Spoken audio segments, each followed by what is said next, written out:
마가복음 14장 이 본문을 세 군데 우리가 합독을 하였습니다.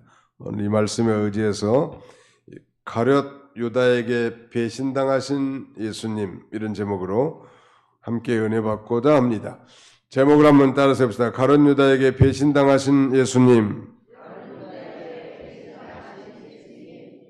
다시 한번 가룟 유다에게 배신당하신 예수님. 누구에게 배신당했어요? 누가 누구를 배신했어요? 네. 그래도 교회가 하나님 말씀 들었으면 제목이라도 좀 기억을 하는 게 좋지 않겠어요? 무슨 말씀했더라 아리까리하면서 그런 것보다 선명하게 하나님 말씀을 기억하는 게 중요합니다. 지금은 우리가 이제 고난주간, 예수 그리스도의 부활을 앞둔 이 한 주간을 우리 교회는 전통적으로 고난주간으로 지키고, 특별히 우리 교회도 매일 새벽마다 이렇게 특별 새벽 기도를 하는데 보니까 한 40명에서 43, 4명 정도 참여하시는 것 같아요. 매일 한 번도 나오지 않는 인간들이 있는데 여러분들이 좀 잘 권면해가지고 하루라도 좀 참석하라고. 사람들이 염치가 없어. 눈치가 없으면 뭐라도 있어야 돼요? 코치라도 있어야지. 아무튼 우리 최원석 씨도 한번 나오라고, 새벽에. 네. 이번에 세례 받아야 되는데 가을에 이제 아마 가을이나 내년 봄에 받아야 될 거예요. 저하고 종씨니까 제가 이렇게 명령하는 거예요 지금.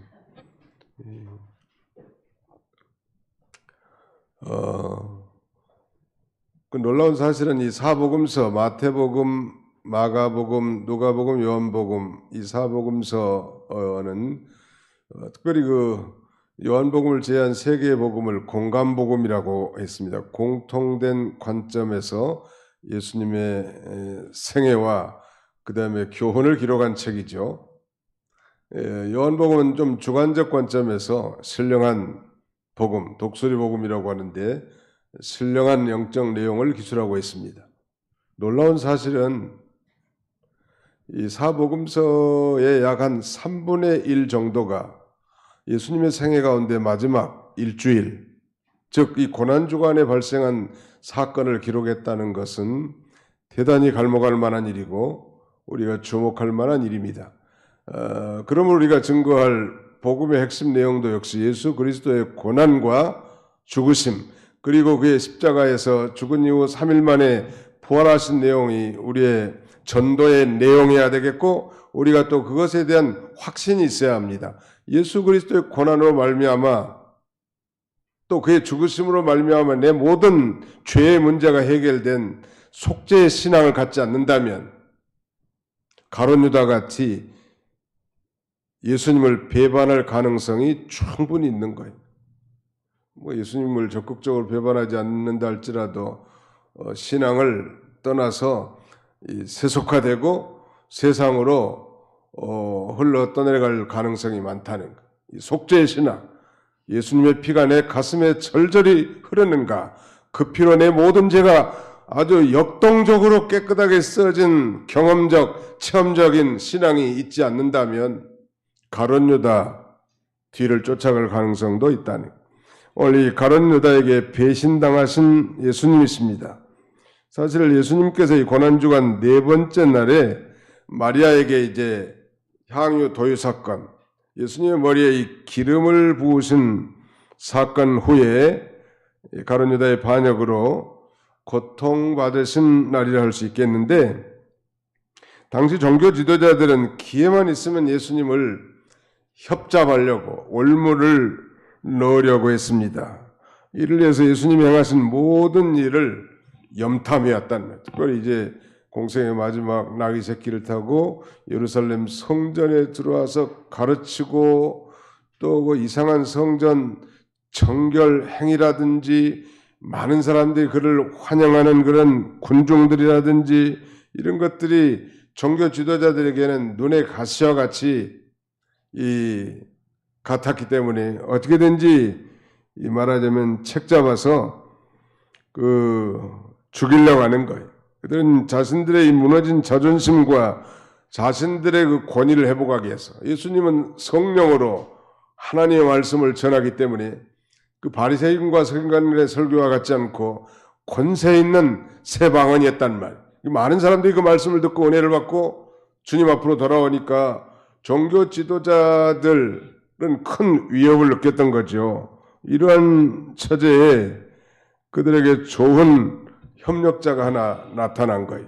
이름하여 이스카리엇 주다스라고 하는 가룟 유다가 등장한 것입니다. 예수님의 제자 중 한 사람인 가룟 유다였습니다. 유다라는 그 이름의 뜻은 유다, 여호와, 하나님을 찬송하다 그런 뜻인데 좋은 이름이죠. 이름만 좋아서는 그 사람의 인격을 가늠할 수 없어요. 뭐 이름도 잘 짓는 거 좋지만 그 이름에 맞게 좀 사는 것이 더 중요하지 않겠습니까? 아마도 그의 이름처럼 처음에는 그 제자들의 공동체 안에서 예수님을 따라가면서 찬송하는 사람이었을 것입니다. 예수님께서도 이 가룟 유다에게 이 예수님의 제자의 공동체의 중요한 직분을 맡겼습니다. 그것은 이 말하자면 후에 그 제자들의 공동체는 교회 공동체로 발전되는데 그 제자들의 공동체 안에 연보를 맡는 재정 담당을 지켰다는 말. 그런데 이 가룟 유다는 스승인 예수님을 당시 노예 하나의 값인 은 30냥에 팔아 넘긴 배신한 거예요. 대제사장에게. 그야말로 인간적으로 볼 때는 가슴 아픈 일인데 도대체 이 가룟 유다가 왜 예수님을 팔아 넘겼을까요? 한 두 가지를 생각하려고 하고, 도대체 이 가룟 유다가 번연히 자신을 반역하고 배반할 줄 예수님은 다 아셨음에도 불구하고 왜 그를 선택했을까? 왜 그가 예수님을 배반했으며 예수님께서는 왜 그를 선택했을까? 각각 두 가지 관점에서 살펴보고자 합니다. 그 첫 번째는 이 가룟 유다가 예수님을 팔아넘긴 중대한 이유는 가룟 유다는 예수님을 구주로 주님으로 믿지 않은 거예요. 놀라운 사실이죠. 이와 같은 사실은 오늘날 이 예부적인 교회 공동체 안에도 신앙 고백이 없는 단순한 교회 등록을 통한 처치 멤버, 교인으로서 다닌 사람이 충분히 있을 수 있음을 반증해 주는 것입니다. 얼마든지 그도 주님이라고 부를 수도 있고 기도도 하고 연보도 하고 봉사도 하지만 그는 그 심령 속에 이 거듭남의 체험, 중생의 체험이 없는 그런 단순한 이 교인 행세, 그리고 처치 멤버로서 교회에 나온 사람이 있을 수 있음을 가리킨다는 것. 자, 우리 요한복음 6장 64절, 요한복음 6장 64절로 65절, 요한복음 6장 64절로 65절 같이 한번 읽습니다. 시작. 그러나 너희 중에 믿지 아니하는 자들이 있느니라 하시니 이는 예수께서 믿지 아니하는 자들이 누구며 자기를 팔 자가 누구인지 처음부터 아심이라라. 또 이르시되 그러므로 전에 너희에게 말하기를 내 아버지께서 오게 하여 주지 아니하시면 누구든지 내게 올 수 없다 하였노라 하시니라. 그러나 너희 중에 믿지 않은 자들이 있느니라 하시니 이는 예수께서 믿지 않은 자들이 누구며 자기를 팔 자가 누구인지 처음부터 아심이라. 예수님 하나님인데 그걸 모르겠어요.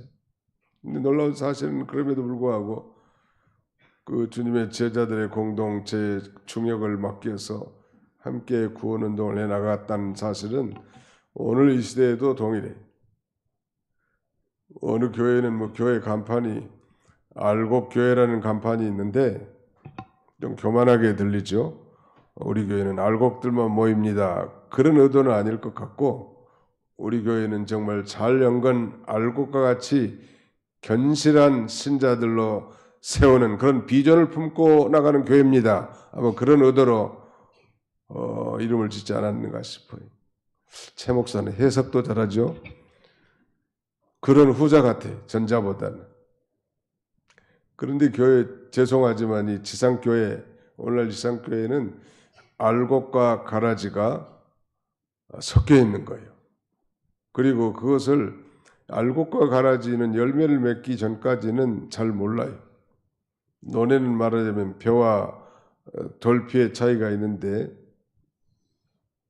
옛날에 뭐 도시에서 뭐 시골로 뭐 노력봉사 와가지고 논에 뭐 잡초 풀 제거한다고 하면서 돌피를 빼내라고 하니까 벼를 다 빼낸 사람들이 많이 있었다고.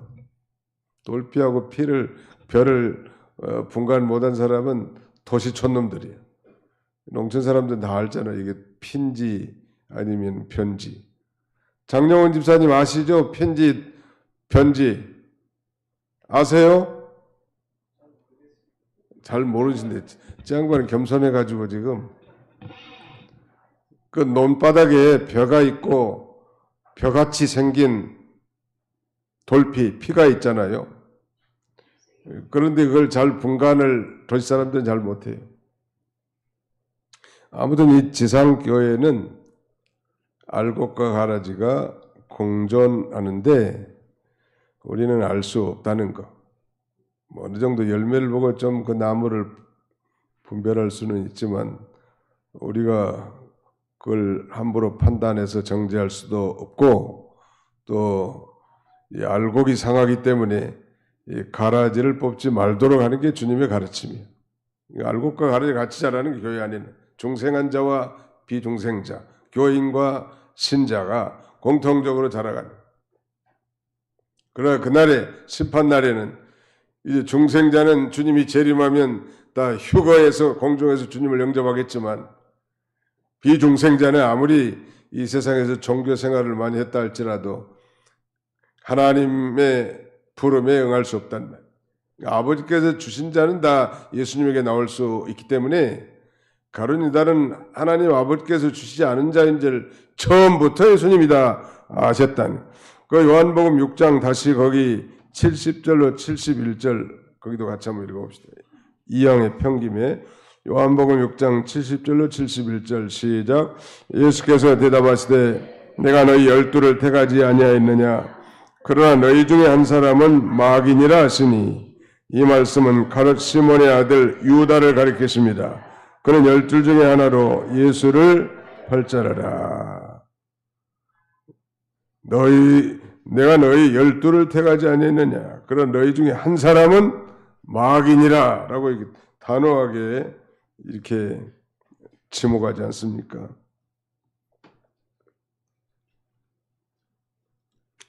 내적, 우리 조직신학에서는 그 콜링, 소명에 대해서 두 가지로 가르치는데 하나는 외적 소명과 다른 하나는 내적 소명입니다. 소명이라는 건 부르심이라는 뜻이거든요. 그러니까 불택자라도 외적 부르심을 받아 전도받아서 교회는 나올 수 있지만 하나님이 택하지 않은 백성, 하나님께서 주시지 않은 백성은 내적 소명에는 이를 수 없습니다. 이 내적 소명, 즉 내적 부르심을 다른 말로는 효과적인 부르심, effective calling이라고 합니다.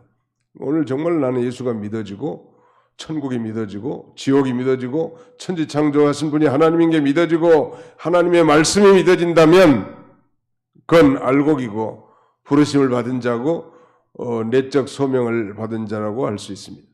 믿는 것 같고 단순한 머리에만 남아있는 그런 지식이 아니죠. 경험적, 체험적 지식을 가진 자라야 할 것입니다. 중요한 것은 그가 어떻게 12 제자의 피택이 됐음에도 불구하고 예수님을 배신할 수 있었을까? 배신할 수밖에 없었을까? 그는 예수님을 자신의 개인의 구주, 퍼스널 세이비어로 믿지 않았고 주님으로 영접하지 않았던 것입니다. 단순히 예수님의 제자들의 이 공동체에 그저 가입하게 된 거예요. 교인들처럼. 그런데 왜 그는 예수님을 배반할 수밖에 없었을까요? 다른 하나의 이유를 든다면 그는 물질에 탐닉된 자, 즉 물질에 집착된 자였습니다. 물질이 자기 하나님이요. 교회는 나오지만 사실은 돈이 하나님이요. 11조도 하고 뭐 교인 행사도 하고 그다음에 뭐 예배에도 참여하고 좋은 말씀이면 아멘도 하지만 실제 자기 주인은 예수님이 아니고 물질이란 말. 우리 인간이 이걸 잘 분별할 수는 없지만 하나님은 다 아시고 언제부터 처음부터 교회 나올 때부터 다 아시는 하나님. 그럼에도 불구하고 데리고 그 중차된 일까지 맡겨서 그 일을 감당하게 하시는 것입니다. 중요한 이유는 그걸 좀 더 상세하게 생각해 본다면 그는 뭐 첫 번째 원인은 당연히 예수님을 자신의 개인적인 구주와 주님으로 영접하지 않은 거지만 말하자면 이 가룟 유다의 생각은 전혀 딴판이에요. 교회를 나오긴 나오지만 그러니까 이 하나님의 그 계획, 하나님의 그 경영에 하나님 나라에 그 참여하고자 하는 그런 마음이 아니고 예수님을 보니까 대단한 기적을 행하시고 보통 사람이 아니라 뭐 파도를 향해서 잠잠하라 명령하니까 파도가 잠잠해지고 오병이어로 축사하신 다음에 놀랍게 5,000명을 먹이고도 12강제가 남는 기적을 행하시고 물 위로도 걸어가시고 귀신을 쫓아내시고 앉은 배를 일으키시고 죽은 자를 살리신 것 보니까 이분 쫓아다니면 모든 인생의 문제가 활짝 피겠구나. 사실 예수님이 그 많은 기적을 행하신 것은 예수가 그리스도이심이 믿어지도록 하기 위한 표적을 준 건데 그 표적 자체를 숭상했고 더 나아가서는 장차 예수님이 이제 왕으로 오셨는데 왕이 되면 나도 한 자리 해 먹을 수 있지 않겠는가. 하나님 나라에 대한 그 경영과 계획하고는 전혀 상관이 없고 마지막 순간에 보니까 아무 힘이 없는 존재랍니다. 이 인간을 더 쫓아다니다가는 시간 낭비고 돈 낭비겠구나. 내게는 이제 더 플러스 안 되겠구나. 아이고 교회 나가봐야 뭐 다 복받고 잘 된다고 하는데 맨 연보나 내라고 하지 뭐 기도나 강조하고 뭐 별로 뭐 생산성 있는 일, 효과적인 일, 뭐 이런 것만 하는 것 보니까 별 여망세가 없는 것들이고 예수쟁이들 전부 다 시원찮고 사람들이 최 목사부터 시작해서 별거 없네. 에이 돈이나 벌자. 그런 셈이나 마찬가지란 말. 정말 예수를 자신의 구주로 믿고 죽었던 영혼이 살아나고 인생의 참 목적을 깨닫고 하나님의 자녀로서 저 영원한 천국을 바라보고 이 땅에서 아름다운 교회를 세워나가는 이런 비전과 꿈이 있는 게 아니야. 그런 하나님의 계획과 경영하고는 자격은 상관이 없어. 한 3년 따라다닐 때는 좋았는데 마지막 한 주간 행위를 보니까 이건 그야말로 나하고는 아무 플러스가 안 돼. 아이고 이제 교회에 나가도 뭐 돈 없으면 교회 못 나가겠네. 아이고 뭐 주일은 무슨 주일 열심히 일해서 돈이라도 모아가지고 아파트라도 한 칸 마련해야지. 그 꿈이 다르잖아요 전혀. 내가 예배에 참여함으로써 다른 사람들이 서로 힘을 얻고 성령의 역사 가운데 하나님의 말씀으로 우리가 이뤄받고 새로운 힘을 얻고 그 다음에는 하나님 나라 건설을 위해서 전도하고 희생하고 헌신하는 이런 것이 정말 하나님 나라를 세워나가는 사람들의 마음인데 그런 데는 별로 관심이 없어요. 이게 정말 뭐 남을 도와줘도 예수님의 마음으로 돕는 게 아니라 자신의 체면이라든지 그 다음에 기브 앤 테이크와 같은 인간적인 방법 거기 정도까지밖에 못 머물러요. 깊은 영적 세계 정말 나를 구원해 주신 그 하나님의 은혜에 감사해서 특히 낮은 소자 하나에게라도 사랑을 베풀 수 있는 그런 마음이 아니고 이 세상적인 윤리적 도덕적 차원의 종교생활 그것 가지고는 천국에 못 간다는 가룟 유다는 바로 거기에 있었던 것입니다. 그래서 예수님을 판 거예요. 내게는 아무 쓸데없구나. 이건 시간 낭비, 돈 낭비.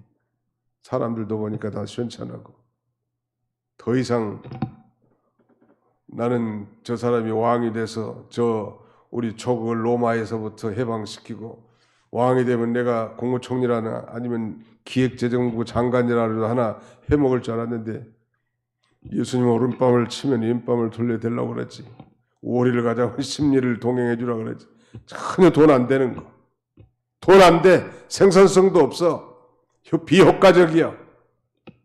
그러니까 합리적인 생각을 갖고 생산성을 추구하고 이런 사람에게는 전혀 안 맞는 거지. 이 도리가 안 맞아. 돈 안 되는데 교회는 투자를 하지. 사람들은 다 시원찮은 사람들만 모였지. 그러니까 자기 기대하고 어긋나. 종종 교인들 가운데 등록해서 아주 유력한 사람들도 들어오기도 하고. 근데 보면 딴 목적을 가지고 온 사람들이 있어요. 자기의 꿈을 실현하기 위해서, 자기의 장사를 해보기 위해서, 아니면은 자기의 유익을 위해서 교회에 등록한 사람도 몇 조금 못 가잖아요. 다 떨어지잖아요, 궁극적으로.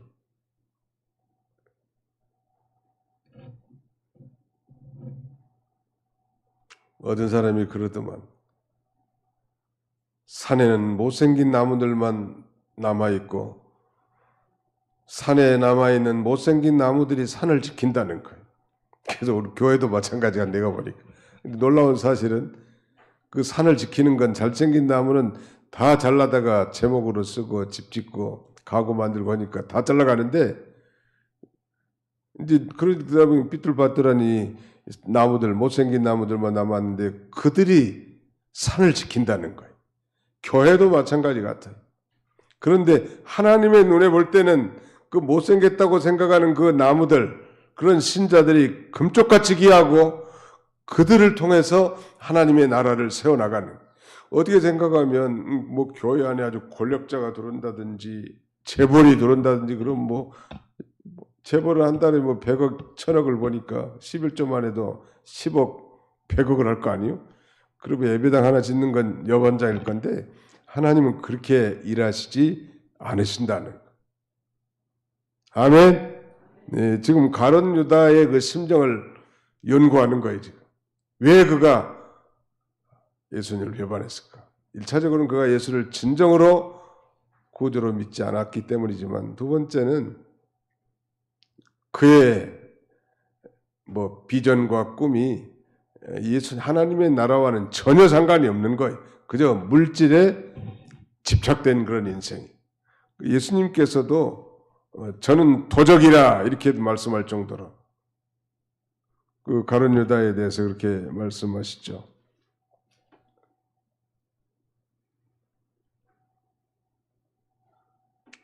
이렇게 문제는 이런 거 물질에 탐닉하고 집착된 자에게 마귀가 들어갑니다.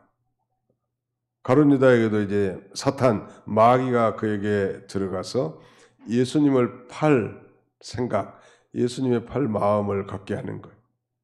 여기서 우리가 배울 수 있는 교훈 중에 하나는 우리도 마찬가지예요. 하나님 외에 뭔가 마음을 빼앗기는 일들이 있잖아요. 신앙에 유익이 안 된 일들. 그걸 통해서 마귀는 쏙 들어가지고 우리로 하여금 우리를 넘어뜨리고 하고 실패하게 한다는 사실을 우리가 기억해야 합니다.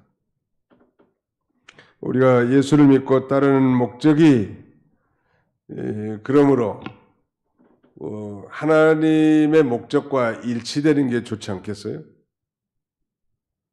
근데 전혀 세상적인 것, 보이는 것, 육신의 것 이런 것들만 추구한다면 너무 거리가 멀다는 말. 소위 요새로 말하면 뭐 기복주의라든지 현실주의 이런 것들이 다 해당되겠는데 사실은 이 가룟 유다가 기대한 그 메시아는 아마 정치적 메시아였을 것 같아요. 그래야 예수님이 왕이 되면 자기도 득을 볼 수 있지 않겠어요? 이 득을 보려고 하는 것 자체가 그건 하나님이 덤으로 주는 건데 우리는 하나님 앞에 모든 걸 드리는 겁니다. 예배도 마찬가지예요. 아이고 오늘 말씀을 통해서 은혜 받아야지. 맞아요. 뭐 틀린 자세는 아니지만 그 예배라는 건 하나님 앞에 드리는 거예요. 성령과 진리로 마음을 드리고 정성을 드리고 뜻을 드리고 힘을 드리고 물질을 드리고 하나님 앞에 드려서 예배를 드리는 거예요. 뭐 요새 현대 크리스천들의 예배는 마치 연극장에 연극을 관람하는 것처럼 뭐 예배를 보는 느낌을 갖는데 예배는 보는 게 아니라 예배는 드리는 거예요. 이게 예배 집에서 나올 때부터 마음과 정성과 뜻과 힘을 모아서 하나님 앞에 나와 찬송할 때도 열정적으로, 기도할 때도 열정적으로, 말씀을 들을 때도 온 정신을 다 기울여서, 연보할 때도 힘을 다해서 하나님 앞에 드리고, 그것이 예배예요. 그 단순히 나와가지고 관람하는 그런 것이 예배가 아니라 예배는 드리는 것입니다. 자기의 모든 걸 다 드리는. 가룟 유다는 뭐를 받으려고 하는 거예요. 지금 유익을 보려고만 하는 거예요. 그러니까 벌써 관점이 다르잖아요.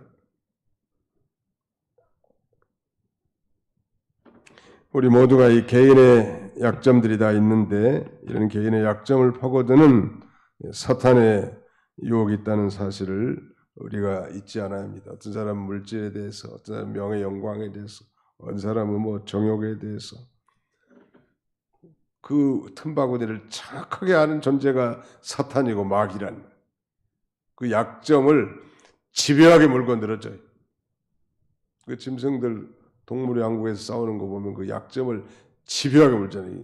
사자나 호랑이, 표범들 보면 이 짐승들의 목덜미를 물더라고. 등치는 자기보다 대여섯 배 더 커도 목덜미를 잡고 흔들어 제껴도 끝까지 놓치지 않는 거예요. 그 숨통을 끌어놓는 거죠. 마귀가 그래요. 우리에게 약점이 있잖아요. 다. 이 위크 포인트, 이걸 잘 관리를 잘하고 마귀가 그걸 가지고 우리를 언제나 넘어뜨리려고 한다. 가룟 유다에게는 치명적인 약점이 있다면 이 물질이 그의 우상이었다는 사실. 우리 누가복음 22장 3절로 5절 한번 읽겠습니다. 누가복음 22장 3절로 5절 찾아서 같이 한번 읽어봅시다. 누가복음 22장 3절로 5절 6절까지 누가복음 22장 3절로 6절까지 시작. 12 중에 하나인 가룟이라 부르는 유다에게 사탄이 들어가니 이에 유다가 대제사장들과 성전 경비대장들에게 가서 예수를 넘겨줄 방도를 의논하며 그들이 기뻐하여 돈을 주기로 언약하는지라. 유다가 허락하고 예수를 무리가 없을 때 넘겨줄 기회를 쳤더라. 사탄이 그리 들어간 거예요. 그리고 자기가 찾아갔습니다. 대제사장들과 성전 경비대장들에 가서 예수를 넘겨줄 방도를 의논하니까 그들이 너무 아주 우군을 하나 만난 거예요. 말하자면. 너무나 기뻐가지고 돈을 주기로 언약했습니다. 은 30냥.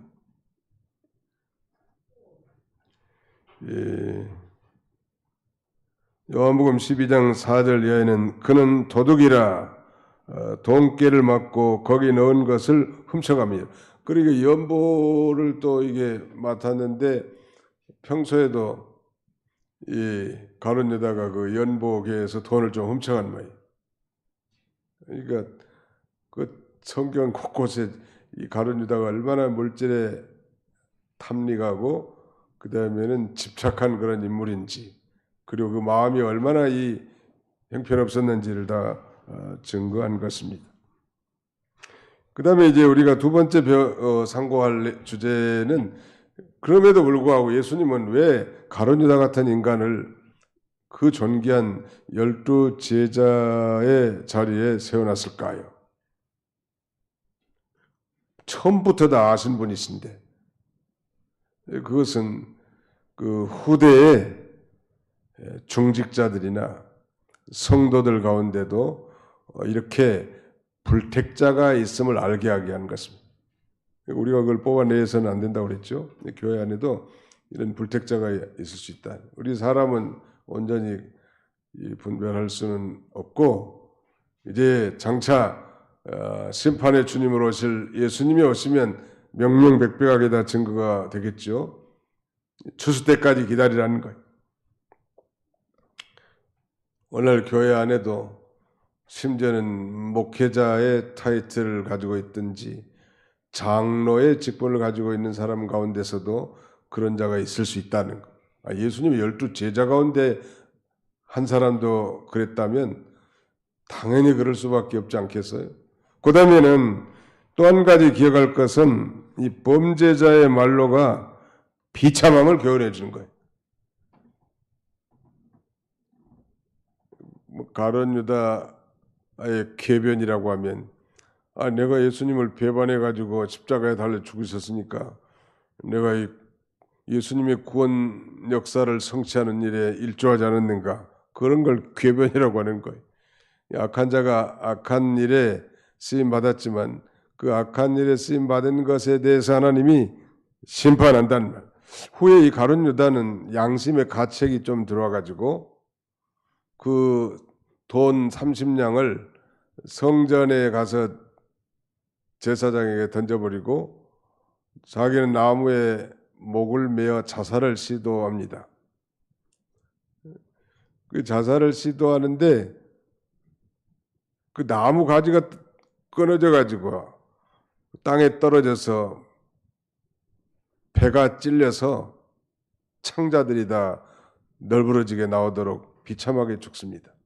이 범죄자의 말로가 얼마나 비참한가, 그걸 우리에게 가르쳐주고, 아까 우리가 읽었습니다만 인자를 파는 그 사람에게는 화가 있으리로다. 그 사람은 차라리 나지 아니하였더라면 자기에게 좋을 뻔하였느니라 그랬습니다. 사도행전 1장 한번 보실까요? 사도행전 1장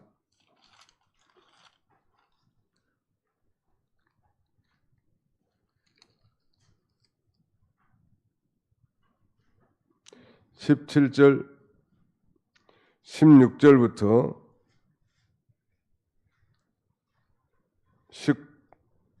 18절까지, 사도행전 1장 16절로 18절까지 시작. 형제들아, 성령이 다윗의 입을 통하여 예수 잡는 자들의 길잡이가 된 유다를 가리켜 미리 말씀하신 성경이 응하였으니 마땅하도다. 이 사람은 본래 우리 수 가운데 참여하여 이 직무의 한 부분을 맡았던 자라. 이 사람이 불의의 싹스로 밭을 사고 후에 몸이 곤두박질하여 배가 터져 창자가 다 흘러 나온지라. 이 일이 예루살렘에 사는 모든 사람에게 알려졌다는 거니 죽어도 편히 못 죽는 거. 서세원이라는 코미디언이 있는데 자기 부인을 아주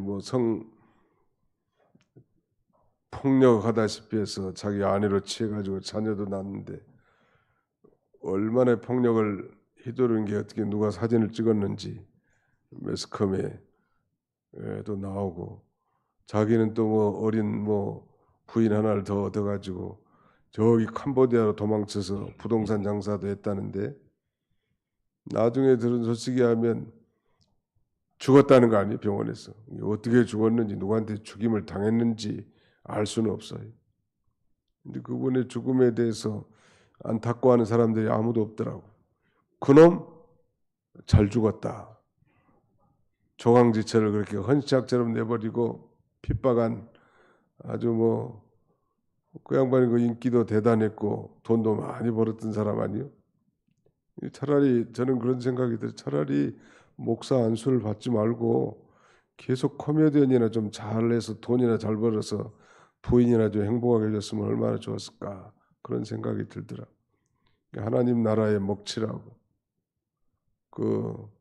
뭘 강대상에서 무슨 말 할 수 있을까요? 여러분 이혼하십시오 저처럼 이렇게 설교할까요? 예수님이 가룟 유다랑에서 차라리 너는 태어나지 않았으면 좋을 뻔했다라고 말한 것처럼 그의 인생의 종말이 정말 비극적이요. 우리가 예수님을 배신한 이 가룟 유다를 통해서 배울 수 있는 중대한 이 교훈이 있다면 돈 사랑하지 말라는 거.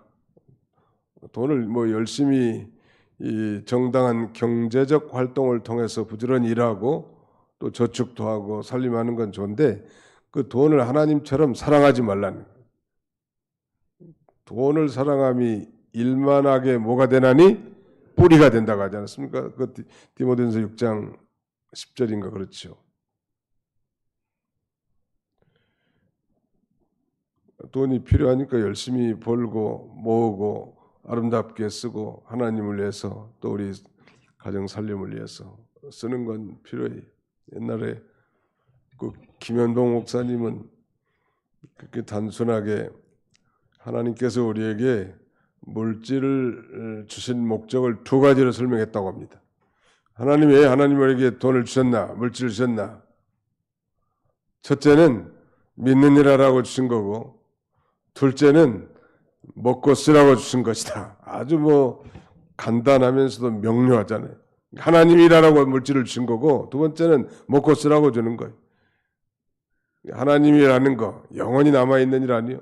또 하나님이 기뻐하실 일이고 가룟 유다는 그러니까 이 포커스가 안 맞은 거야. 우리 주님의 목적과 계획과 경영과 방향과 비전이 안 맞아. 같은 공동체에서 연보계를 맡은 중책을 맡았지만 그는 다른 방향을 바라보고 있었습니다. 예수님이 왕이 된다면 나도 이 정치 권력에 좀 자리 한 자리 잡을 수 있지 않을까.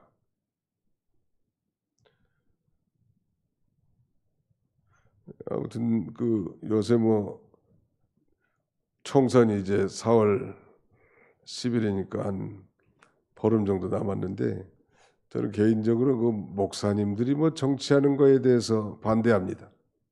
개인적인 그 정치 성향을 가지고 기도해주고 하는 건 뭐 찬성하지만 그 나와가지고 목회자가 다른 당 비난하면서 정치 활동하는 거 아주 역겨워요.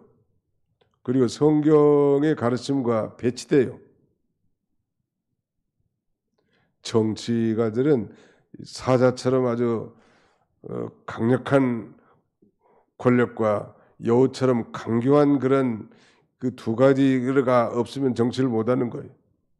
그런데 순수하게 하나님 말씀을 전하고 청빈하게 살고 하나님의 뜻을 전해야 할 사람들이 정치판에 들어가 가지고 떠드는 것은 성경에서 너무 거리가 멀리 떨어졌다는 거예요. 그렇다고 뭐 정당한 우리의 이 권리 주장이라든지 의사 표현을 하지 말라는 건 아니지만 아무튼 이 대중운동을 통한 정치운동은 예수님이 그렇게 가지 않았다는 것 첫째. 또 우리 많은 믿음의 선배들이 그렇게 하지 않았다는 것. 이런 걸 우리가 잘 분별할 필요가 있을 것 같습니다. 기도합시다. 기도하겠습니다. 기도합시다. 살아계신 우리 아버지 하나님께서 오늘 예수님을 배신한 가룟 유다가 어떤 인물이며 왜 그가 이 중직에 뽑혀 있으면서도 불구하고 예수님을 배신했는지 또 예수님께서는 천지의 대주제로서 처음부터 그가 어떤 인물인지를 다 아시면서도 12 제자 가운데 그를 피택했는지 선택했는지 오늘 말씀을 통하여 우리가 상고했습니다. 자비로우신 아버지, 그는 처음부터 예수님 제자들의 공동체에 들어가 있지만 예수님을 자신의 개인의 구주로 주님으로 믿지 않았을 뿐만 아니라 그의 생각과 비전과 경영이 예수님의 방향과 너무나 먼 물질에 집착된 자요 물질에 탐닉된 자이기 때문에 자신에게 유익이 되지 않는 예수님을 더 이상 쫓아갈 수 없고 마지막으로 그를 통해서 이익을 추구해서 은 30장을 받았지만 그는 비참한 최후를 맞이했다고 했습니다.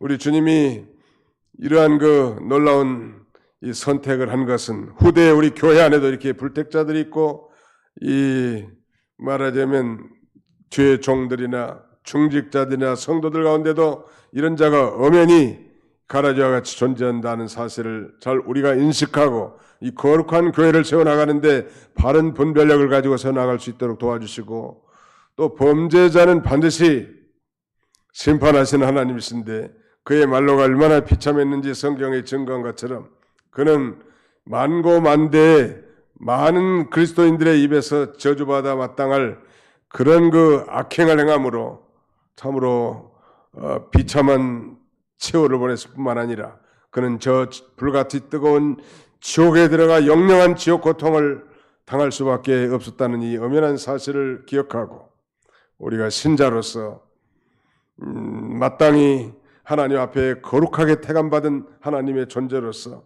내 생각, 내 뜻, 내 경영, 내 계획을 추구하는 그런 존재들이 아니라 하나님의 계획, 하나님의 경영, 하나님의 뜻, 하나님 나라의 비전을 품고 그의 나라와 의를 위해서 힘써 분투 노력하는 우리 모두가 다 되도록 우리 하나님께서 인도해 주시옵소서. 남은 주간 특별 새벽 기도에도 주님 하나님 함께 해주시고 한 시간이라도 이 고난의 새벽 기도에 참여하여 회개하면서 신앙을 회복하고 주님의 고난의 의미를 묵상하며 놀라운 구속의 은혜를 회복하는 귀한 계기가 되도록 우리 하나님께서 은혜를 더하여 주시옵소서. 예수님의 이름으로 기도하옵나이다. 아멘.